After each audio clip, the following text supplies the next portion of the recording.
va Mathieu? J'ai un peu mal au ventre. Tu te rappelles ce qui s'est passé Hmm. hier? Non, pas trop. J'étais au petit-déj et puis plus rien. Tu sens qu'on peut faire quand même le noce aujourd'hui? Ouais, allons-y. Bonjour tout le monde pour ce nouvel épisode de Noce sur Alien Covenant avec Antonio, avec Gelo, sur nouvelle œuvre de Papa Ridley Scott, donc après Seul sur Mars, suite préquelle plutôt, préquelle d'Alien 1, suite de Prometheus. Au casting, on retrouve donc forcément Michael Fassbender pour un rôle assez particulier. Catherine Waterston, donc, dans le rôle de la célibatante, encore une fois, hein, enfin, Daniels. qui après, Daniels, ouais, Daniels, Billy Crudup, c'est ça. Ouais. Qui joue le commandant. Et on peut également mentionner la présence de Guy Pearce et de James Franco qui restent pas vraiment longtemps à l'écran, on va dire. Hein. Ça aurait été intéressant de les voir dans des rôles un peu mieux distribués. Mais on va pas refaire le film. Ouais, en gros, ils ont fait un caméo, quoi. C'est ça. L'histoire, c'est une expédition dont j'ai déjà oublié le nom, qui est censée aller sur... Expédition Covenant. Expédition Covenant, qui... Le titre MDR. C'est ça. Qui transporte à son bord 2000 colons en direction de la planète Auriga 6. Pour coloniser la planète. Exactement. Et entre-temps, il y a un petit contretemps. Qui fait qu'ils reçoivent un message radio, forcément d'origine humaine. Ce message radio disant, venez, entre guillemets... Non, même pas en fait, c'est une musique. Hein. C'est une interférence. C'est une interférence. Interférence Et en humaine. gros, ils reçoivent dans l'interférence, il y a une musique. Et du coup, t'as un mec qui dit ah putain, c'est ce gars-là et tout, je le connais, ouais, je connais cet artiste, il est vachement bien.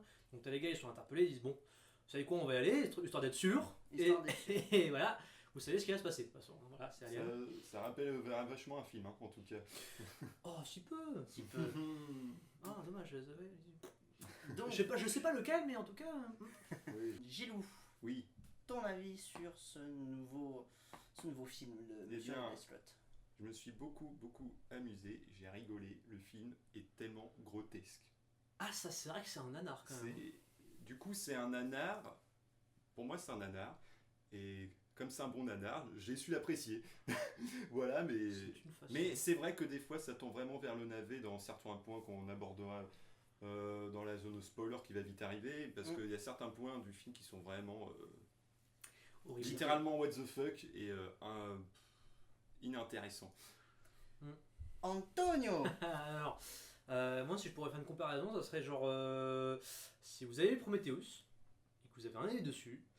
Alors moi, ça serait Prometheus avec un tout petit peu mieux sur certains points, mais avec les mêmes conneries aussi. Donc du coup, c'est pas un bon film pour moi. Voilà, c'est pas un bon film. C'est même pas un bon Alien. Non, ça vaut même pas un film. En fait, voilà, c'est pas terrible. Alors pour ce qui me concerne, je suis un très très grand fan de la saga Alien. Il a aimé Prometheus. Je fais partie des quelques personnes qui défendent Prometheus. Et donc pour ce Alien Covenant, c'est chiant à dire, mais il y a de très bonnes idées. Oui, Il y en a, mais il n'empêche que le film n'est pas exemple de défaut et il est mauvais sur beaucoup de points. Et ça me fait du mal de dire ça parce que bon, quand je vois un film avec écrit Alien dans le titre, j'ai pas envie de dire qu'il est mauvais. Mais à un moment donné, je pense que Monsieur Ridley Scott doit savoir arrêter les aliens et laisser la place à des réals qui sauront faire des choses très certainement mieux que ce qu'il nous a pondu En fait, juste arrêtez Alien. N'en sortez plus, arrêtez tout. Déjà, non, mais moi, même à partir de 4, j'ai arrêté d'espérer. Hein, déjà, le 4, moi, ça m'a dit, c'est bon, je laisse tomber. Non, en plus, dès qu'il revient avec Prometheus et que tu fais, ah ouais, merde, alors c'est nul. Et lui, tu reviens avec Covenant en disant, ok, lui va être mieux. Et tu fais, ah bah non, il va pas être mieux.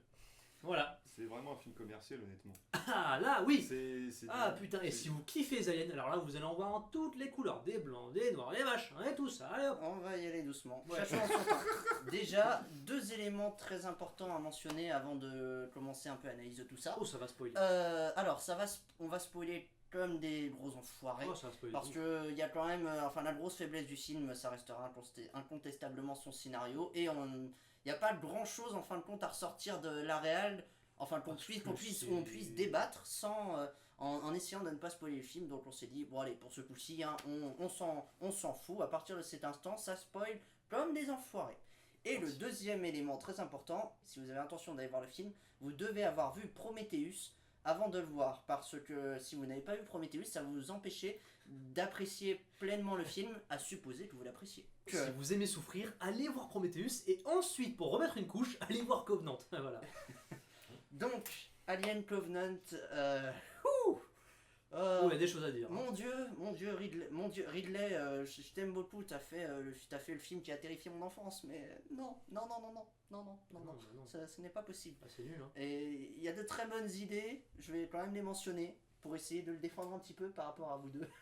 Parce que ce n'est pas un nanar pour moi. D'accord. Non, Le ça l'est scénar, pas non plus pour moi. c'est pas un nanar non plus, je pense que t'abuses un peu sur le terme quand Ah, même. bon, pour moi, c'est un nanar, mais. D'accord, voilà. d'accord. En quoi c'est un nanar pour toi? Alors, c'est la première fois, mais les scènes de gore, j'ai rigolé. Alien, c'est censé faire un peur. peu too much. C'est grotesque. Ouais, un peu too much. Ouais, c'est oui. ça, genre Mais il la tombe façon trop à la gueule, quoi. Ouais, ça va vraiment dans la surenchère pour moi. Et plus on fait gros, du coup, comme a voulu Ridley Scott, comme il veut faire plus gros, plus de gore. Et là, plus de gore. Trop de gore. Il imagine tout ce qui peut être possible, et là, ça m'a bien fait rire. Et surtout, ce qui me paraît grotesque, c'est la situation dans laquelle ils sont. Et j'ai assez eu peur au début, parce que ça se prenait tellement au sérieux. Après, j'ai plus du tout pris le film au sérieux, mais au début, j'ai pris ça au sérieux parce que ça ressemblait vraiment à un remake du premier Alien. Voilà. Ouais. Ah ouais, totalement. Mais avec beaucoup plus d'aliens. Beaucoup plus d'aliens.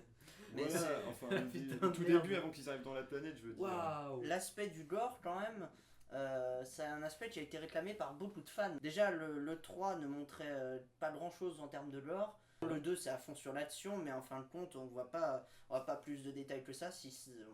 Même si, on voit très bien les aliens. Oui. Mais le fait que ça joue dans l'action, on voit plus de sang acide que de sang humain, en fait. Le 4 de Jeunet, moi personnellement, on va pas en parler. Inexistant.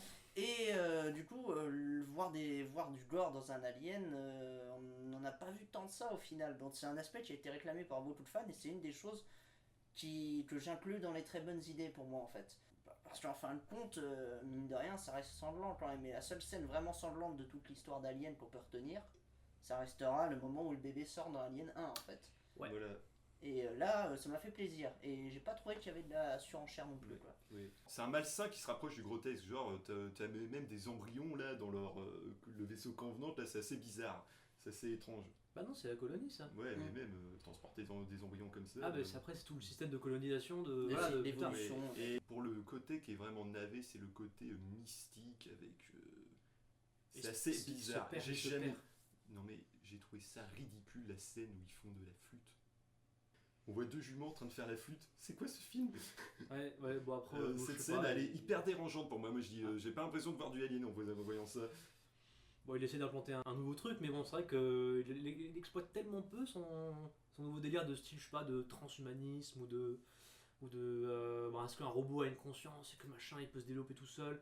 Mais en fait, ça prend 2 secondes et du coup, tu fais. C'est un peu parasite dans le film en fait. Oui. Tu fais. Ça atterrit au beau milieu, ok, et sinon, après, on retourne sur un alien qui bute des gens. Et... Ces deux éléments, il y en a un où tu as totalement raison, je pense, c'est la scène de la flûte. Parce que, bon, C'est vrai qu'elle s'est un peu Antoine a réveillée. tout dit. Antoine a tout dit. Elle arrive, elle disparaît aussi vite qu'elle est apparue. Petit moment philosophique qui passe pour faire plaisir. Je veux dire un truc. Le cahier des charges, la classe c'est philosophie, ça. elle est remplie, et puis ensuite on repasse à du gore. Ouais. Voilà. Et par contre, le côté mystique, il est présent dès Prometheus. Ces deux films amènent une grosse interrogation sur la question de la création. Ça, c'est déjà inclus dès la scène d'intro en fait. Ouais. Après, qu'on aime ou qu'on n'aime pas, je pense pas que c'est à inclure dans le navet, puisque c'est la thématique centrale de cette nouvelle trilogie Alien. ouais. C'est la création. Bah, ils se perdent dans ce propos, genre les ingénieurs ils créent la race humaine, qui créent aussi les aliens, mais que l'autre il vient chez une autre civilisation qui sont peut-être des ingénieurs, mais qui sont peut-être pas les ingénieurs, mais qui ont apparemment la même gueule que les ingénieurs, qui va répandre le virus pour les buter, pour créer des aliens, pour ensuite avoir des espèces de volonté d'être un dieu, je ne sais quoi. C'est Là, on a assez ce étrange. scénario un peu étrange. Ah oui. Le jeu des acteurs, qui est... Putain, c'est incroyable. Ouais, ça va pour la plupart, franchement. Bon, t'as les deux principaux, ça va, et puis les autres. C'est tellement cliché. Ah putain, franchement, le gars avec l'accent espagnol, avec son putain de cigare, mec, t'es sérieux là? T'as pas fait mieux? Je sais pas. Ici, je suis espagnol et j'ai un gros cigare cubain. Ok, merci, super, on a compris que c'était un Même espagnol. pas Merci. nécessairement pour cet élément-là, mais putain, Gilles, t'as pas eu ce sentiment-là toi aussi que on a toujours forcément du coup le schéma de la célibatante, hein, après Ridley, on a Elisabeth Shaw et puis célibataire, non la célibatante justement, une femme célibataire, excusez-moi. Une femme célibataire qui survit toute seule. Après Ridley, on a Elisabeth Shaw que j'avais adoré aussi, qui mérite de succéder à Ripley, et celle-là par contre, donc jouée par Catherine Waterston, je l'ai trouvée pas convaincante mais pas convaincante du tout pour moi, elle ne faisait absolument rien ressentir. Ça Objection. Ah putain, le truc a été quand même plus convaincante que Shaw pour moi. Ah bon? Ouais, alors non, petite parenthèse Prometheus. Alors dans Prometheus, t'as Shaw qui fait, qui au début de son speech de conneries machin, elle dit ouais alors machin, on va explorer des planètes parce que pour la création tout ça. Et t'as un gars Osef qui pose une question tout à fait sensée et dit ouais mais alors pourquoi est-ce qu'on va là-bas? Tout à fait logique en soi. Et elle dit parce que j'y crois. Merci madame, mais ça répond pas trop à la question, tu vois. Daniels, là, j'ai trouvé quand même plus convaincante parce que, en gros, bon, elle perd son mari, qui est le commandant. Le commandant, j'en reparlerai, hein, parce qu'il était joué par James Franco. Et je suis dégoûté qu'il meurt au bout de 2 minutes, parce qu'on aurait pu avoir James Franco dans un Alien, alors qu'il meurt en 30 secondes. Sinon, donc j'ai trouvé plus convaincante parce que donc elle fait vite fait le deuil de son mari, et ensuite direct elle porte ses couilles, elle fait bon machin, garde la tête froide, tout ça. J'ai trouvé quand même plus convaincante que l'autre, quoi. D'accord. Franchement. Mais c'est mon avis. Mais oui, on a chacun le ressenti. Voilà. Moi, en ce qui concerne le jeu des acteurs, j'ai pas été tellement. Déjà, bon, la moitié du casting se fait littéralement bouffer, on va dire. Au bout de 30 minutes. On voit le film, il est vraiment dominé par Michael Fassbender, qui joue son rôle. Ses rôles. On va dire qu'il joue ses rôles plutôt convenablement. Mais c'est vraiment les personnages surtout le personnage de Walter qui est assez bizarre. Franchement, il est censé protéger et après on se rend compte qu'après il a laissé partir l'autre David qui prend sa place. Ah là, alors on sait pas. Là t'as mal compris. On sait pas. Soit il s'est fait buter. T'as un plan quand même où David saisit le couteau. Donc enfin. Ouais, mais tu vois la cicatrice du gars. Sur sa joue. Tu vois la cicatrice du gars sur sa joue. Donc est-ce que tu te dis, est-ce que David et Walter sont programmés pour faire exactement la même chose? C'est-à-dire faire créer des aliens, ou alors est-ce que David a pris la place de Walter et a fait style, il s'est coupé la main, il fait un peu son personnage, et du coup il arrive à rentrer dans le vaisseau. J'appuierais plutôt ta théorie comme quoi c'est David, c'est purement David, parce que c'est tout con, David... ça a été un peu le poulain protocole. Le protocole de Weyland en fait. Et, enfin, il a vraiment été pas élevé, mais il est l'incarnation de Weyland, alors que Weyland est mort au moment où Walter a été créé en fait. Même plus tard, il a été créé plus tard avant la mort du gars. C'est le nouveau modèle quoi. C'est le nouveau modèle, donc ce serait complètement apparemment se régénérer et tout. Ouais. D'ailleurs, et en plus, j'y pensais pas, mais ça justifie le truc. Puisque vu que Walter il peut se régénérer. D'où tu tiens qu'il peut se régénérer? En fait, il se fait planter le pic dans son cou. Mais le truc c'est qu'il se régénère et donc, son cou après il redevient à peu près normal et du coup il revient défoncer David. Mais David ensuite quand il est sur le vaisseau il a toujours la joue qui est un peu défoncée. Donc, du coup il n'a pas les capacités régénérantes du protocole avancé qu'est Walter. Et voilà, donc en gros ça peut confirmer la théorie que David a pris la place de Walter. Voilà, Michael Fassbender joue bien. Il a encore une scène que j'ai trouvée extrêmement bizarre, c'est la scène du baiser entre les deux droïdes exactement. Ça m'a beaucoup fait rire. C'est tapant.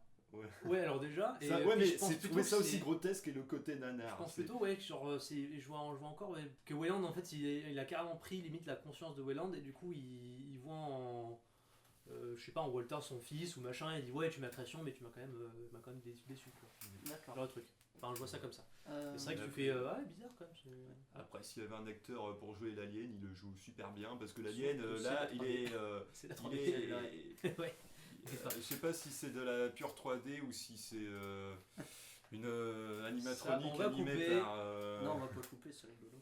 La musique qui est banale, Enfin, tu changes pas. Pas d'accord. J'ai retrouvé l'OST un peu du 1 en fait. La musique, elle ouais, met... vite fait quand même. Hein. la musique, elle met les thèmes, le thème du mystère du premier Alien, la petite mélodie jouée à la flûte, on dirait, à un moment, si vous voyez ce que je veux dire, mélangée avec la musique de Prometheus, le moment philosophique des grandes découvertes. Voilà. Mais je trouve que si on peut parler un peu de la réalisation, j'ai trouvé que Ridley Scott a fait quelque chose d'intelligent. C'est pas un film nostalgique tourné un peu à l'ancienne. Il a pas voulu faire un film tourné vraiment comme il a pu faire avec la première Alien. Parce qu'on dit que c'est le papa d'Alien qui reprend vraiment officiellement la saga, parce que Prometheus il dit que ce n'est pas un préquel d'Alien mais c'est l'ADN d'Alien. C'est un préquel d'Alien. Et là on se rend compte que ce film c'est plus une suite à Prometheus, mais qui se rapproche à la fois de Prometheus et d'Alien. Et je trouve que la réalisation, c'est vraiment une réalisation d'aujourd'hui et pas une réalisation comme par exemple a pu voulu faire J.J. Abrams, nostalgique pour Star Wars 7. Et là, autant dire les choses telles qu'elles sont, puisque ils reprennent le scénario de Prometheus, donc ce serait complètement con de dire que Alien Covenant n'est pas Prometheus 2. Alien Covenant est Prometheus 2. Mais c'est sûr. C'est vraiment dans l'univers Alien, parce que là, c'est plus dans l'univers Alien. Et c'est vraiment que là, la réalisation, pour moi, d'ailleurs, Ridley Scott, il va bientôt avoir 80 ans. Il fait pas une réalisation plate, elle est vraiment cut. Je trouvais quand même fine. Hein. Mais les scènes d'action elles sont super bien faites. Les scènes d'action, ok, mais franchement, c'est quand même, il n'y a pas de plan qui. Il n'y a pas de plan qui marque. Il n'y a pas de plan qui marque. Pas tellement. Peut-être à part l'alien qui se met debout, et en même temps David qui a un peu son rôle de créateur et qui en même temps lève les bras quand l'alien il lève les bras, et du coup il fait un peu genre l'espèce de rôle papa poule de l'alien. Ça encore, c'est le truc qui m'a marqué en disant ah ouais, c'était pas con. Mais sinon. C'est encore les images christiques. Non, mais je trouve ça pas mal. On va plutôt aborder du coup là où clairement ça chie, le scénario. Je commence. Je peux commencer. Ah, vas-y, commence. Le premier tiers du film est une catastrophe absolue. On a une scène d'introduction d'une catastrophe dans le vaisseau. Et du coup, ce qui se passe en fait, il y a la perte d'un personnage donc de James Franco. Putain, James quoi. Mais en fait, à aucun moment on ne se sent affecté et impliqué dans cet accident, car on ne connaît aucun des personnages, donc on s'en bat les couilles. On s'en fout. Et puis je m'en suis rendu compte après que j'étais James Franco quand j'ai vu la vidéo. Oui. Mais putain, mais c'est James Franco. Waouh. Moi j'ai reconnu avec sa moustache, j'ai reconnu aussi. J'ai l'impression que Ridley Scott, il a voulu prendre un acteur connu pour que ça nous touche plus. C'est des questions de fric aussi, c'est des petits arrangements entre potes pour que James Franco ait son nom dans la saga Alien. Je sais pas, mais c'est des petits arrangements entre. On peut pas, ce serait complètement con de cracher sur un petit caméo comme ça. Oui, c'était un caméo, j'imagine. Il s'est dit bon. Daniel Craig, il a carrément joué un Stormtrooper, on savait même pas que c'était lui au moment de la diffusion Star Wars 7. Donc voilà. Enfin, c'est la place du petit privilégié, quoi, voilà. Oui. Mais bon, le premier tiers est catastrophique. Je suppose que tu as envie de. Je suppose que tu as plein d'exemples. Vous avez plein d'exemples. Le premier tiers, c'est surtout la scène philosophique avec Weyland et David. Alors, ça, j'ai aimé par contre. Ça, c'était pas mal. Quand le Weyland il dit je suis ton père magique. Non, mais toujours la question de la création. Voilà. Oui, mais c'est important aussi de donner une identité aux actions assez inexplicables de David dans Prometheus. Je veux dire, on se souvient tous pourquoi ce con a foutu une goutte du virus dans le verre du mari d'Elizabeth Shaw. Oui. Et ben quand on voit la scène d'introduction, on comprend tout de suite on comprend pourquoi il est sujet d'expérimentation, machin, de créer des aliens. C'est ça, la création encore une fois. Alors, oula, ça va être bon là. Qu'est-ce qu'on va pouvoir dire ? On va pouvoir dire que déjà, Alien Covenant a les mêmes erreurs que Prometheus. Voilà, si vous n'avez pas remarqué. Mais problème numéro 1, l'équipage. Putain de merde, l'équipage. Dans Prometheus, ils sont 17. Les moitiés, c'est Osef, on les oublie tous. Il y en a 3 qu'on retient. Dans Covenant, c'est la même connerie. La même. Putain. Ils sont 15. Il y en a un, bon voilà, comme on a dit, au bout de 2 minutes il meurt. Tant pis pour lui, on savait pas qui c'était. Tant pis. 30 minutes après, il y en a 3-4 qui meurent. On sait pas qui c'était, mais je suis sûr qu'il était important, hein, mais on s'en fout. Et ensuite tout le monde meurt jusqu'à qu'il n'y en ait plus que 2. Mais oh là là là là, c'est incroyable à quel point il a pas retenu de ses erreurs quand même. Hein. Parce que le gars, il nous pond un film avec quand même 17 personnages, dont la moitié, on sait même pas qui c'est, ils sont en arrière-plan, quoi. Ils sont genre, tu les vois vite fait en disant ah ouais, salut. Mais sinon, on sait même pas qui c'est, on sait même pas comment il s'appelle. C'est juste ces figurants pour les effets gore. C'est ça, c'est des figurants pour mourir. Les effets gore. C'est des figurants pour mourir. Ils sont là pour mourir. Ils sont pas là pour jouer. Ils sont pas là pour apporter quelque chose de dramatique. Ils sont là pour mourir. De la chair à pâté. Et dans Covenant, c'est pareil, mon gars. T'as la femme du commandant d'après là qui meurt. Ok, vite fait, on a réussi un petit peu à identifier. Sinon, il y en a qui se fait arracher la mâchoire. Je sais même pas qui c'était. J'avais même pas sa gueule en visuel. Il y en a tellement, genre, il y en a que 3 que j'ai retenu. Alors, premier, c'est la femme, la célibatante. 2, c'est le commandant, hein, donc le nouveau commandant, hein, pas le remplaçant. Et 3, c'est Tennessee. Voilà, c'est parce que c'est le mec, parce qu'en gros son nom est répété tout le temps, qu'il a une gueule de redneck, qu'il a un chapeau de redneck, que c'est un américain pur et dur, et aussi le portugais parce qu'il a un accent espagnol et qu'il a un cigare cubain. C'est tout. Des commentaires, Gilles, sur cette belle tirade. Ça fait rire quand ils sont butés, ça fait rire, on a aucune empathie. Tu t'en fous. Aucune empathie. Wow. Et voilà. Mais t'en as rien à foutre qui crève, t'es juste content qu'Alien il les bute. C'est ça qui faisait la force du 1 aussi, c'est que dans Alien 1, chaque membre, ils sont 7, mais c'est pas ça le plus important. Chaque membre a une part de développement et on apprend, ils sont caractérisés. Alors et ça c'est important. Il n'a pas pu en caractériser. Il peut pas, à 15, il peut pas les caractériser. Encore, ok, il y est arrivé vite fait avec le 2, mais chacun avec des traits de caractère bien différents. Là il y en a, c'est des putains de PNJ quoi. C'est des types, mais tu les vois, mais beaucoup la comparaison. Fou. Mais c'est incroyable, genre le gars qui se fait choper le truc par l'oreille là. Tu savais pas qui c'était dès le début quoi. C'est juste un gars qui va se faire défoncer et qui va se faire transformer en alien quoi. Ouais, c'est ça. Franchement, il n'y a que 3 ou 4 que j'ai retenu, c'est tout. Et aussi Michael Fassbender, c'est tout. En parlant d'empathie, ce qui est assez intéressant, c'est que ça doit être une suite de Prometheus. Et c'est la même connerie. Quand tu vois, il y a la scène de flashback avec David qui arrive comme ça avec son vaisseau dans la cité. Et là, il va faire, on va dire, un génocide, littéralement. C'est carrément. On n'a aucune empathie pour les gens qui nous ont créés, apparemment. Mais là, c'est des ingénieurs. Hein. C'est des ingénieurs. C'est des ingénieurs. C'est ça, ils ont la même gueule. Hein. Ce sont ceux qui nous ont créés, d'après Prometheus. Mais quand tu vois la façon dont ils sont butés, c'est bien mis en scène, mais aucune empathie, quoi. Il n'y a pas assez de développement sur ces fameux ingénieurs, sur leur planète, parce qu'ils sont butés. Mais non, tu sais même pas pourquoi ils les tuent. Il soulève pour moi le plus gros point faible du film en fait, c'est que quand Prometheus a été fait, il devait répondre aux questions laissées en suspens par Alien 1 surtout en fait. Ce que ça a posé comme souci pour beaucoup de fans, excepté certains dont moi en fait, c'est qu'il posait plus de questions qu'il ne répondait. Voilà. Et moi j'adorais ça. Incohérente, c'est ce qu'on a c'est mon point de vue. Mais moi j'adorais cette idée-là parce que du coup ça laissait place à plein de théories différentes et j'étais impatient de voir la suite, du coup avoir les réponses. Sauf que là ce qui se passe, c'est qu'il s'en est tellement pris plein la gueule avec Prometheus que pour moi il a fait Alien Covenant qui répond donc à toutes les questions que Prometheus a laissées en suspens. Mais du coup, les questions auxquelles Prometheus devait répondre sur Alien 1 n'ont toujours pas de réponse en fait. Donc sur les origines des ingénieurs, tout ça. Quoi. Parce que ce film n'est qu'un putain de film commercial, le premier d'une trilogie.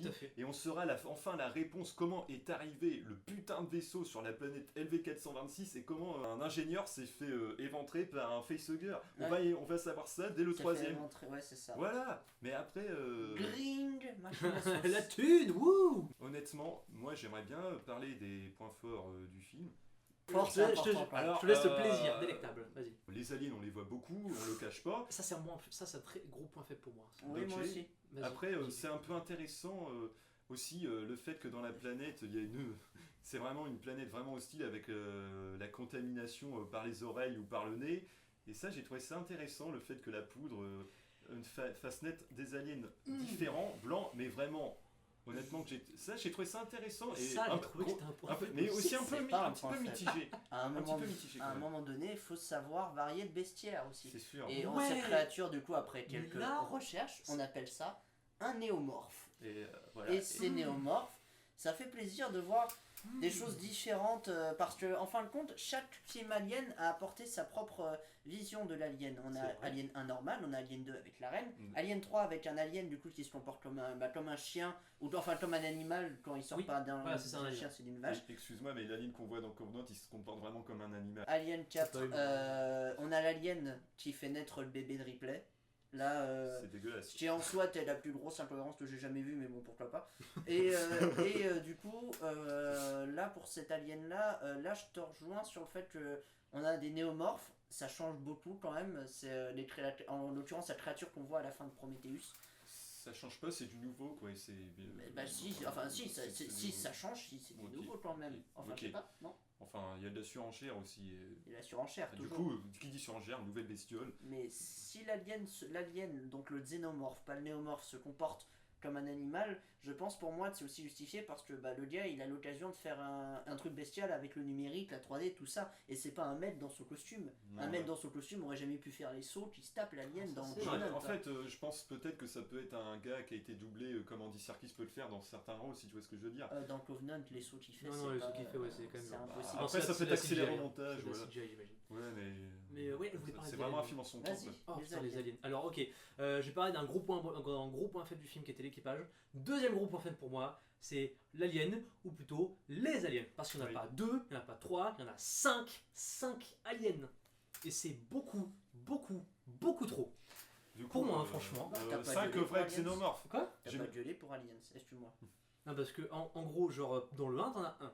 T'en as un, mais il est dangereux, il est mortel, il est intelligent. Le gars, il est là pour défoncer tout le monde. Et il meurt pas. Là, dans celui-là, il y en a. Alors, déjà, il y en a 2 qui viennent dans la pampa, il les défonce, ok. Ensuite, un autre qui revient, ensuite, un autre qui revient, ensuite, un autre qui revient. Et ça continue, et ça continue. En fait, et là, le problème, c'est que, vu qu'il y a beaucoup d'aliens, le schéma se répète, et se répète, et se répète, et se répète, etc., etc. Parce que, en gros. Il y en a qui vient, il les bute, il meurt. Un autre revient, il en bute d'autres, il meurt. Un autre revient, il en bute d'autres, il meurt. Et ça jusqu'à la fin du film. Et c'est pour ça que moi je me suis fait chier à la fin, parce que je cramais qui allait mourir à la fin. Parce que je me dis, bon, Alien il va arriver ici, il va faire ça, il va tuer lui, machin, tout ça. Et ça jusqu'à la dernière minute. Parce que tu sais quand l'alien va venir, tu sais quel alien va venir, et tu sais qui va buter. Voilà. T'allais dire, Gilles ? En gros. Tu allais rebondir sur les propos d'Antoine. En fait, quand tu disais alien, je pensais que tu parlais des xénomorphes, mais en fait, tu parlais, ça réunissait néomorphes et xénomorphes. Tous les aliens. Ouais, mais il y en a beaucoup trop. Vous en pensez quoi des néomorphes de ces Alors, me concernant, je vais pas uniquement parler des xénomorphes, mais de l'ensemble, où comme je t'ai dit, je suis très content que le bestiaire soit enfin fourni quand même. Ça change, au moins, il y a une prise de risque là-dessus, on peut pas le contester. Mais par contre, alors, que Chris Pratt dompe des raptors, je dis pas. Mais qu'on dompe un alien, même si on est un putain de robot, ce n'est pas possible. Ce n'est pas possible. Grotesque. L'alien est un tueur. Un alien, c'est un tueur. Et même s'il n'attaque pas les robots, sauf s'il cherche des noises. Alien 2. De toute façon, ils ont pas de Alien chair, 2, voilà quoi. On ne peut pas dompter un alien. Où il a niqué la logique de son propre film, de son premier film Ridley. Et ça, putain, ça par contre, ça m'est sorti par les yeux. Et le plan justement dont tu parles, où t'as David qui se lève en même temps que le petit alien, justement pour moi, ça c'est un plan nanar par contre. Oui. Et puis avec la musique émouvante, alors que moi je dis. On n'y croit pas. Oui, je trouve ça pas mal en contre-champ, mais c'est vrai que ça fait nanar en fond quand même. C'est très osé. Je reprendrai le dialogue de Ash dans Alien 1 qui m'a beaucoup marqué, qui dit c'est un être génétiquement parfait, qui n'a aucune empathie, aucun remords, et rien qu'en ayant aucun de ces deux aspects-là, il n'a pas à avoir de reconnaissance. Oui. Donc pour moi, David, il doit se faire buter. Ouais, c'est une machine de mort quoi. C'est ça. Et c'est vrai, et puis comme grosse incohérence, l'alien qu'on voit dans la station de le vaisseau comme dans à la fin, il se comporte comme un chien, il est souvent à 4 pattes, tout ça, il est hyper rapide, mais ça j'ai trouvé ça plutôt pas mal. Mais bon, comme quoi je dis, c'est la surenchère, c'est un film fait en son temps dans la continuité de la saga. C'est du fan service un peu. Faut garder à l'esprit qu'on pourra jamais faire le film aussi. Le problème c'est que là, quand je disais qu'ils mettent beaucoup trop d'aliens et que ça revient à chaque fois, c'est du fan service, mais en foutre mais partout quoi, t'en vomis de fan service tout le temps, machin. Tu veux l'alien, t'en mets 5 mon gars, et plein, ils défoncent des gueules, ils arrachent des mâchoires, ils trouvent des vides, comme ça, tire du sang partout. C'est ça le problème, moi j'aime pas ça. Esthétiquement le film il met gris. Ouais, il est gris et ça fait. C'est pas mal dans le ton, mais esthétiquement les couleurs c'est pas top. Hein. Bah c'est Enfin, c'est voulu, Oui, mais voilà, ça tout à fait. m'est... Ça t'a pas ressorti. C'est voulu. Et surtout là, l'antre de David, j'ai trouvé ça m'est mal à l'aise. On se croirait dans une sorte de 19e siècle alors que t'es dans une autre planète. Voilà, ça c'est bizarre avec ces dessins d'aliens, ces croquis. Un peu. Et là, ce qui est. 20 ans, pendant 10 ans, il s'est fait chier le pauvre. Ouais. Mais ce qui est intéressant quand même, c'est le message en fait un peu du docteur Frankenstein qui est Oui, David, sa parce créature, on comprend que c'est lui qui a créé les œufs. Enfin, c'est un peu. Donc, on laisse mis supposer en forme, voilà. les facehuggers avec les xénomorphes. Tout à fait. Et ça, j'ai trouvé ça bien pour l'univers alien parce qu'on apprend, on dit que quand Giger, je parle de l'artiste qui a conçu le design du xénomorphe, il a fait un design biomécanique, si tu vois ce que je veux dire, Oui, un mélange de machine et de biologie. Et le fait que ça soit une machine qui gère la biologie, je trouve ça pas mal. Ça répond à l'aspect du xénomorphe, un être biomécanique, une sorte d'extraterrestre mi-robot à cause des tuyaux qui passent à travers son corps, si tu vois ce que je veux dire. Je suis d'accord avec toi. Je vois ça, moi je trouve ça c'est assez bien comme thématique, le fait qu'en fait, un alien, c'est hyper osé qu'un alien, ça s'est pas créé comme ça. Les fans ils se demandent peut-être qui c'est qui arrive en premier, la reine alien ou l'œuf. Du coup, Là, ça répond à la question. Ça répond à la question. Une machine. On a un scénario enfin approfondi sur l'univers. Non, Ouais. approfondi dans les thématiques qui ont été lancées par Alien 1. Alien 1 à l'époque, tu vois. Oui. Où tu vois le nid 2 cultivé. Tu te dis. Dans le deux, ça. C'est un des. dans non, un, c'est excuse-moi, dans les deux en fait. Ouais, quand tu disais le nid 2 cultivé, je pensais à la reine. Mais du coup, ça lance cette thématique et du coup, ça permet d'en savoir plus sur le truc en général. Et enfin, il commence à répondre à des questions. Tu vois. Mais il y a plein d'autres questions, hein. On saura toutes les. En fait, plus il répond à des questions, plus il fait poser des questions, Voilà. et moins il en répond, et du coup il se perd dans son truc. C'est sûr, c'est. Et si je peux mettre quelque chose qui me gêne tout particulièrement, pas que dans Covenant, mais dans presque toute la saga Alien, du début jusqu'à la fin, il y a beaucoup trop de manières de créer un alien. Dans le 1, c'était simple, t'as un facehugger qui trouve un autre, qui crée un alien, qui bute tout le monde, et tout va bien. Dans le 2, t'as une reine. Pourquoi pas, ok, soit. Dans le 3, l'alien il peut avoir différentes formes selon l'hôte. Ok, soit. Mais là maintenant, ce qu'il y a avec Prometheus et avec Covenant, c'est que en gros, tu as juste besoin d'un tout petit peu de matière noire pour créer un alien. Non, ça ne crée pas un Alors, alien. ça crée pas un alien, mais ça modifie le métabolisme et l'ADN de l'hôte pour créer un alien machin. Donc du coup, on a une nouvelle façon de créer un alien avant même le 1. Oui. Oui, bon. Il faut bien, je pense qu'il faut bien qu'il y ait une origine aux facehugger en fait, enfin les petites araignées. Et, non, le problème c'est que c'est pas con du tout. Je veux dire, quand on voit la matière, tu te souviens dans Prometheus, la matière noire transforme un verre en une espèce de gros serpent. Ça qui me fait chier aussi ça. Oui, mais du coup la matière noire fait muter les autres. Ouais, ça c'est un. Pour moi, on pourrait presque assimiler cette espèce de verre à une forme primitive du facehugger, tu vois. C'est même pas un verre, c'est juste des particules à la con. Mais du coup, ouais, c'est des parasites qui ont, comme le dit David, c'est des parasites qui ont besoin d'autres pour développer une machine à tuer. Quoi. Un organisme parfait. Oui. Enfin non, mais là, il y a beaucoup trop de manières de créer un alien, quoi.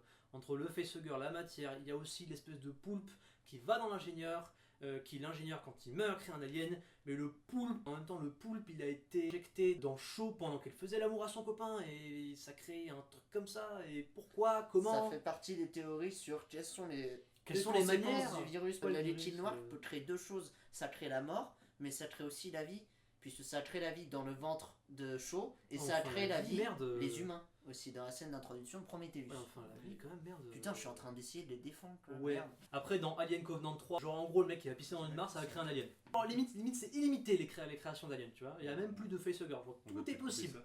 Si je peux conclure ça par une longue phrase, Ridley Scott en fait, là, avec Prometheus et maintenant Covenant, et j'imagine plus tard avec les autres films qui vont sortir, du jeu que je n'irai pas les voir au cinéma, c'est que plus il complexifie son scénario, et plus il se perd dans son propos.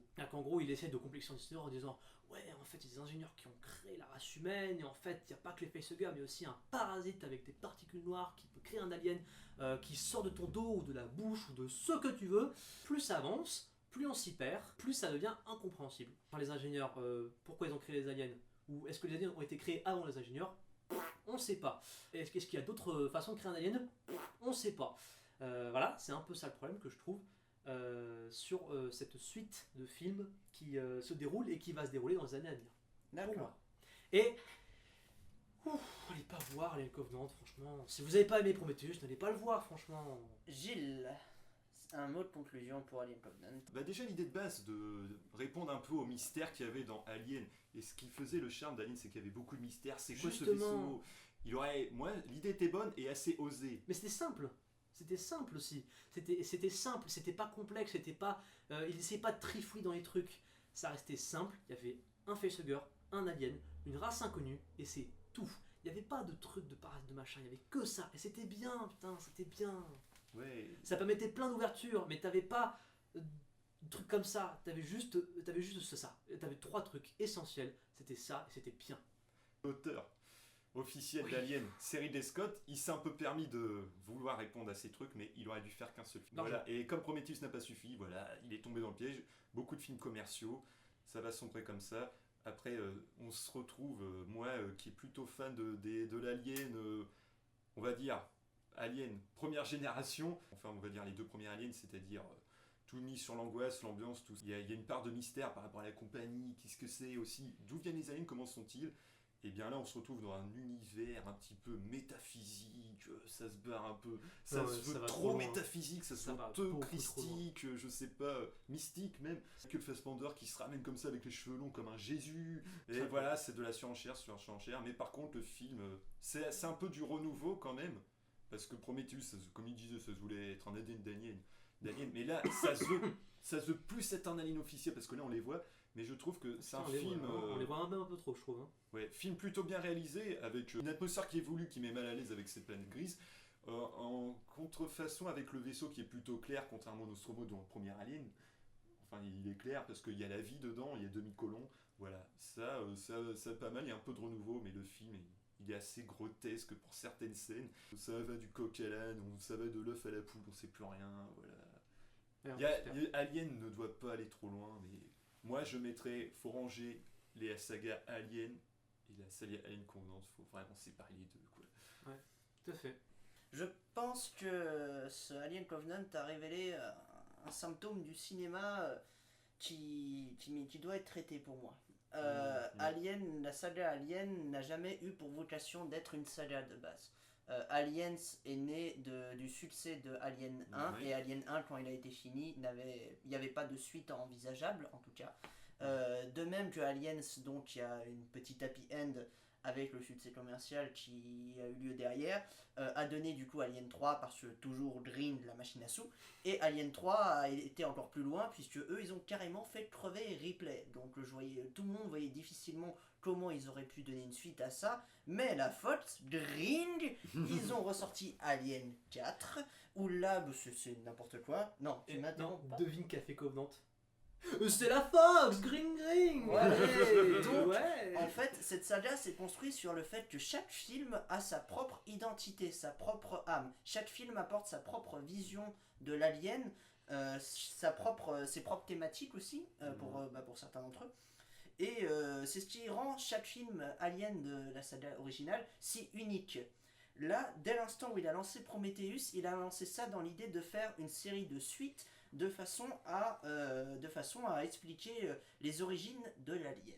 La fin de Alien Covenant, donc, qui se finit sur un petit cliffhanger bien dégueulasse, est parfaitement symptomatique de ça. Le film, du coup, ne cherche pas à avoir une véritable identité propre, c'est déballer les éléments avec une réalisation lisse, linéaire, en attendant les futures réponses qui arriveront, et toujours un succès au box-office, et toujours assurer plus de sous derrière. Alien Covenant est vraiment traité comme un film destiné à avoir des suites, et ne cherchant pas à se démarquer, à avoir une véritable identité. Encore, je suis un des premiers à cracher sur Star Wars 7, mais Star Wars 7 avec J.J. Abrams, tu vois, lui à la limite, J.J. Abrams, c'était dans le pur... c'était quand même un bonheur, enfin, toutes les références à Star Wars, il tire son identité de là-dedans aussi, tu vois. Ce Alien Covenant n'est pas un bon Alien, c'est un bon film, je pense, mais ce n'est pas un bon Alien. Je reste un grand amoureux de la saga, et que je suis impatient de découvrir les origines de l'alien, donc j'attendrai forcément les suites avec impatience, mais que si jamais il continue comme ça, clairement je ne prendrai même pas la peine de les acheter en DVD ou en Blu-ray, je les téléchargerai. C'était juste pour Star Wars 7 en fait, c'est que là où J.J. Abrams chercher un petit peu à casser les codes de Star Wars avec peut-être un méchant un peu original qui est en fait un adolescent qui cherche. Ce que je vois dans ce Alien, c'est un pur fanservice. Oui. Où on te met 10 aliens à la gueule pour te dire tiens, tu veux un alien, on t'en met un là, bien comme ça là, on t'en met pas un, on t'en met plein comme ça, tiens, et puis défonce des gueules tout partout comme ça. Et là t'es content, tu vas payer ta place de cinéma, tu vas payer ton Blu-ray, et tu vas donner toute ta soupe à la Fox. Ça me remet un peu à ce que je pensais, Mathieu, là, avec ta vision. C'est comme Alien, c'est de l'horreur dans d'un univers de science-fiction. La science-fiction englobe l'horreur. Du coup, on ne doit pas faire que de l'horreur. Et Alien Covenant, ça va plus dans un côté un peu plus mystique, plein d'interrogations, de mystères. Dans des grandes sagas de science-fiction, on peut aller de tout et n'importe comment. On peut aller voilà. Et du coup, c'est bien des fois de ne pas faire un film qui ressemble trop au précédent, à ce qui a déjà été fait. Du coup, ça peut être intéressant le renouveau, mais quand c'est des grands classiques et quand on a les premiers en tête, des fois ça peut faire mal à nos cœurs de fans. Dans son propre scénario, le film se ressemble et se répète. Ouais. Quand je disais que les aliens arrivaient, tuaient des gens, repartaient, tuaient des gens, repartaient, et voilà, en fait, c'est même pas un film, voilà, c'est ça, mais c'est même pas un film qui se développe. C'est un film qui, qu'on disait lisse, qui, voilà, il bouge même pas en fait. Voilà, il bouge pas. L'escale sur la planète n'a servi à rien, à part juste que David, il va prendre la place de Walter. Oui, bon, vu ce qu'il prévoit ensuite, pourquoi pas. C'est vrai. Mais du coup, tout ça pour dire, Alien Covenant, donc, qui évolue en trilogie. Je pense je pense qu'il faudrait quand même aller le voir parce que mine de rien, vous allez voir des erreurs faites dans ce film et ces erreurs vont vous apprendre à ne pas les faire. Ou à les repérer pour les futurs films que vous serez amenés à regarder en tout cas. En tout cas, si vous avez vu Prometheus, vous verrez les mêmes erreurs dans Covenant, ne vous inquiétez pas. Ah, c'est bien ça, Ridley. Hein. Et papa Ridley, arrête les aliens. Ouais, arrête tout de suite. Arrête, Hein. s'il te plaît. Ah, c'est le papa, du coup. Non, mais arrête Alien, arrête, ça sert à rien. Il était très bien sur Mars. Là, Alien, il est en train de plonger la série dans le merdique. Oh, c'est triste quand même ce qu'il fait. Après, c'est triste, hein, franchement. C'est l'auteur original, il fait ce qu'il veut un peu de son œuvre. C'est comme Lucas avec la prélogie Star Wars. C'est beaucoup pire que Lucas avec la prélogie Star Wars. Ce sera un autre débat pour vous. Ça part en débat sur la fin, vous. Bon allez, sur ce, on vous donne rendez-vous pour un prochain épisode de Noces. Ciao tout le monde. Il va mieux ton ventre? Il va mieux mon ventre. Ok. Merci d'être en nouvelle.